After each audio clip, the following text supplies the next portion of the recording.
Bro, na siku hizi mbona una demu? Si ati sina. Natafuta demu wa maana. Maana? Maana aje sasa? Namaanisha demu mrembo akipita hapa kwa barabara kila mtu anageuka kumwangalia. Sasa wewe unatafuta demu ama unatafuta super? Kwanza ona huyo msichana. Nikaitie huyo.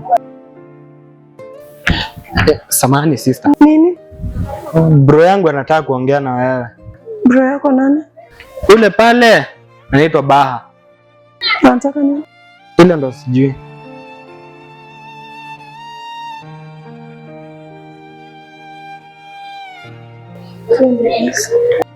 Unajua tangu niko. Umeniita? Ndiyo. Nimekuona ukipita hapa barabarani. Nikasema leo lazima nikuongeleshe. Kwa nini? Wewe ni mrembo sana. Hata jua linapungua mwanga kwa sababu ya urembo wako.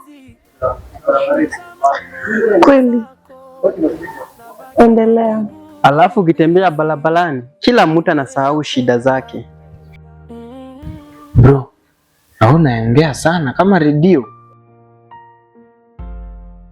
Na wewe ni mromantic sana. Asante.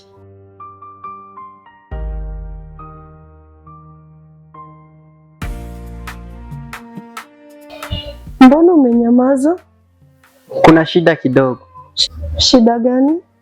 Hizi mistari nilisoma kwa kitabu. Halafu? Kitabu iliishia hapo. Kumaanisha hizi mistari ulikuwa unasoma kwa kitabu? Kidogo tu. Wewe ni mjinga sana.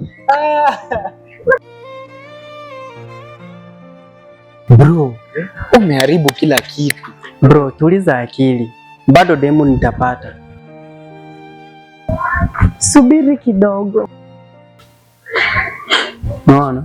Nilijua tu demu lazima nipende. Ujarudi juu yako. Basi umerudi kwa nini?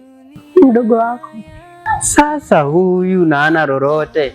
Ile kitu wako nacho tu ni kichwa tu. Lakini yeye hasomi kwa vitabu. Anaongea kutoka moyoni. Tuende tafadhali.